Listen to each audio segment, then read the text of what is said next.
బులెటిన్లో మరో బ్రేకింగ్ చూస్తున్నాం. మేడిగడ్డ లక్ష్మీ బ్యారేజ్ వంతెన కుంగుబాటును క్షేత్రస్థాయిలో పరిశీలించేందుకు 6 సభ్యుల కేంద్ర బృందం ఇవాళ కాళేశ్వరం వెళ్లనుంది. కుంగుబాటు వల్ల ఏర్పడిన నష్టం, బ్యారేజీ పటిష్టత తదితర అంశాలను కమిటీ సభ్యులు కూలంకషంగా తెలుసుకున్నారు. ప్రాజెక్టు నిర్మాణంలో నాణ్యతపై విపక్షాలు విమర్శనాస్త్రాలు సంధిస్తున్న వేళ కమిటీ పర్యటన ప్రాధాన్యత సంతరించుకుంది.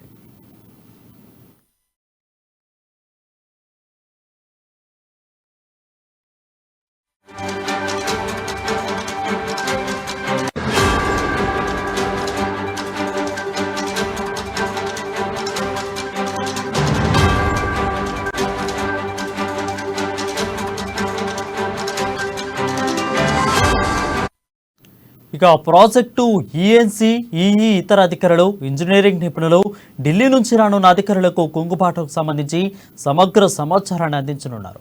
అనంతరం కుంగిన ప్రాంతాన్ని బృందం సభ్యులు క్షేత్రస్థాయిలో పరిశీలించనున్నారు. నిపుణులు బృందం బ్యారేజీని పరిశీలించి కుంగుబాటుకు ఏ మేరకు జరిగిందనే విషయంపై అవగాహనకు రానున్నారు. పగులు వల్ల వంతెన పటిష్టత తదితర అంశాలపై వివరాలు సేకరించి కేంద్రానికి నివేదిక అందజేయనుంది. దీనిపై మరింత సమాచారం మా ప్రతినిధి స్వామి అందిస్తారు. స్వామి, చెప్పండి.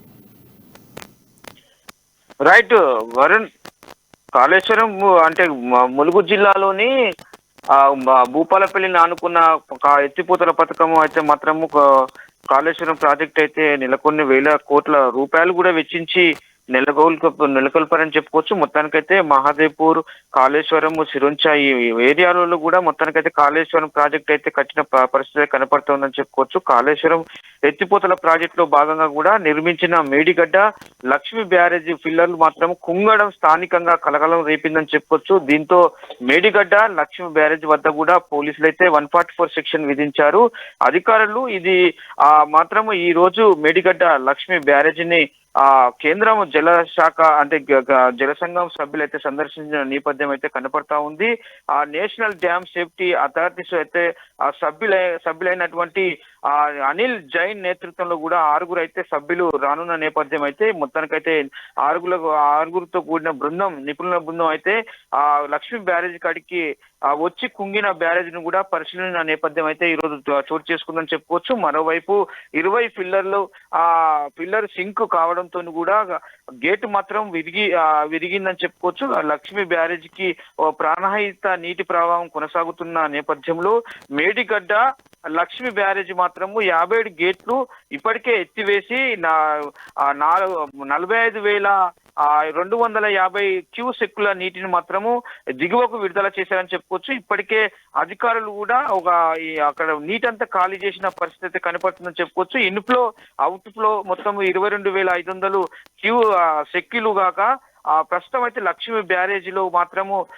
0.632 టీఎంసీ నీటిని మాత్రం నిల్వ ఉంచారు. ఎందుకంటే ఆ బ్యారేజ్ కి ఎలాంటి అక్కడ పగుళ్ళు ఎందుకు ఏర్పడ్డాయి అని చెప్పి కూడా మొత్తానికైతే నీటినైతే నిల్వ ఉంచిన నీటినైతే అంటే దిగువకు వదిలే పరిస్థితి అయితే కనపడుతుందని చెప్పుకోవచ్చు. ఇప్పటికే అవుట్ ఫ్లో ఇన్ఫ్లో కూడా మొత్తం పూర్తి చేసిన పరిస్థితి అయితే లక్ష్మీ బ్యారేజ్ లో చోటు చేసుకుందని చెప్పుకోవచ్చు. ఇప్పటికీ ఆ బ్యారేజీ వంతెన కుంగడంతో పాటు 21 పిల్లర్లు వద్ద బాంబులు పేలినట్టుగా కూడా స్థానికులు అయితే మాత్రం అంటే వచ్చిన బృందం మాత్రం అయితే అనుమానం వ్యక్తం చేస్తున్న పరిస్థితి కనపడతా ఉంది. అధికారులు భారీ శబ్దం అంటే అది అక్కడ లక్ష్మీ బ్యారేజ్ వద్ద కూడా భారీ శబ్దంతో కూడా వంతెన కుంగిందని చెప్పి కూడా ఒక సంఘ విద్రోహుల చర్యలకు పాల్పడడం అని కూడా అనుమానం అయితే వ్యక్తం చేస్తున్న పరిస్థితి కనపడుతుంది. ఇప్పటికే బాంబు స్క్వాడ్, క్లూ టీం కూడా డాగ్ స్క్వాడ్ తో రంగంలో దిగిందని చెప్పుకోవచ్చు. ఇప్పుడు బ్యారేజ్ ప్రాంతంలో ముమ్మర తనిఖీలు అయితే ఇప్పటికే ప్రత్యేక పోలీసు బృందాలు అయితే తనిఖీలు చేస్తున్న పరిస్థితి కనపడుతుందని చెప్పుకోవచ్చు వరుణ్.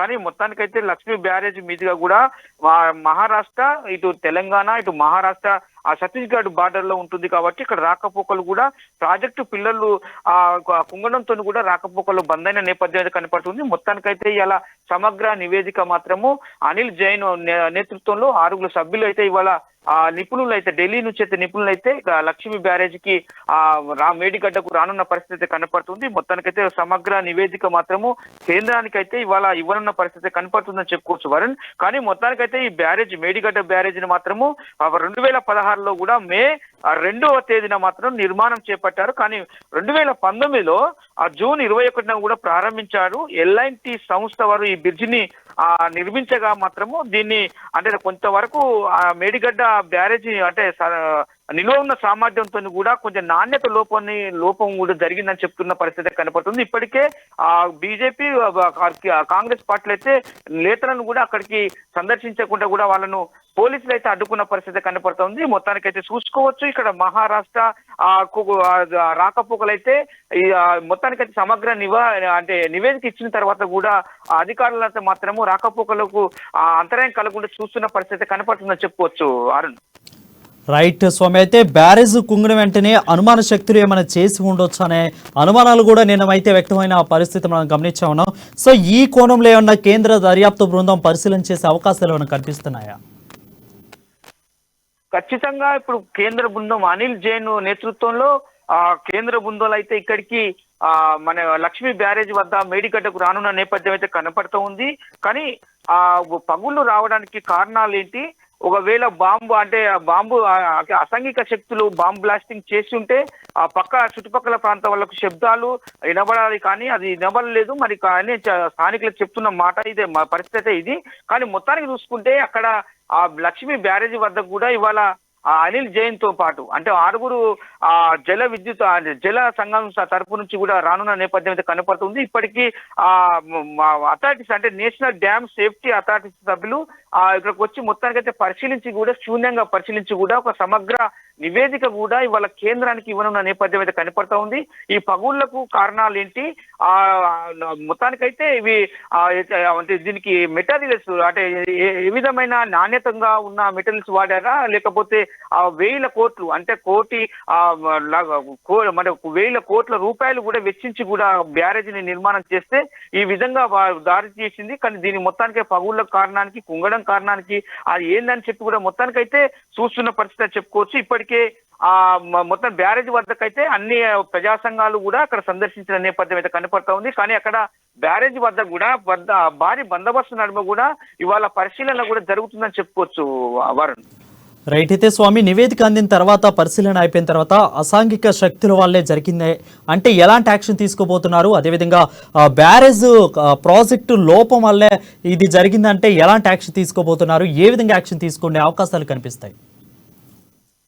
మావోయిస్టులకు నిలమైన ఛత్తీస్గఢ్, ఇటు పక్క మహారాష్ట్ర, ఇటు సైడ్ అంటే 3 దిక్కుల ఉన్న మేడిగడ్డ లక్ష్మీ బ్యారేజీ అసాంఘిక శక్తులకు నిలయంగా మారిందని చెప్పుకోవచ్చు. కానీ మొత్తానికైతే ఇలాంటి ప్రభావము అంటే బాంబ్ బ్లాస్టింగ్ చేస్తే ఆ చుట్టుపక్కల వారికి కూడా శబ్దాలు వినబడే పరిస్థితి ఉంటుంది. కానీ అలాంటి అపోహలు లేవు. కానీ మొత్తానికైతే అసాంఘిక శక్తుల వల్లనే ఈ బ్యారేజ్ కుంగడం జరిగింది, బీటలు రావడం జరిగిందని చెప్తున్న పరిస్థితి కనపడుతుంది. దీని పట్ల కూడా మొత్తానికైతే పోలీస్ శాఖ నుంచి కూడా పూర్తిగా సమగ్ర దర్యాప్తు చేసి కూడా ఇవాళ నివేదిక ఇవ్వనున్నారు. మొత్తానికైతే ఇదే అసాంఘిక శక్తుల ద్వారా కూడా బాంబ్ బ్లాస్టింగ్ తోనైతే ఆ పగుళ్ళు ఏర్పడ్డాయి అనుకుంటే మాత్రము దాని మీద కూడా తీవ్ర యాక్షన్ తీసుకునే అవకాశాలు ఎక్కువ ఉన్నాయి. ఇక్కడి నుంచి ఛత్తీస్గఢ్ మహారాష్ట్రకు పోయే రాకపోకలు కూడా పూర్తిగా బంద్ చేసే అవకాశాలు అయితే కనపడుతున్నాయని చెప్పుకోవచ్చు వరుణ్. కానీ మొత్తానికైతే ఇక్కడ అసాంఘిక శక్తుల ద్వారానే కూడా ఈ జరిగింది, ఇక్కడ బాంబ్ బ్లాస్టింగ్ చేశారని చెప్పి కూడా అనుమానాలు అయితే చాలా వ్యక్తం అవుతున్న పరిస్థితి అయితే కనపడుతుంది Varun. Right, thank you so much for the updates.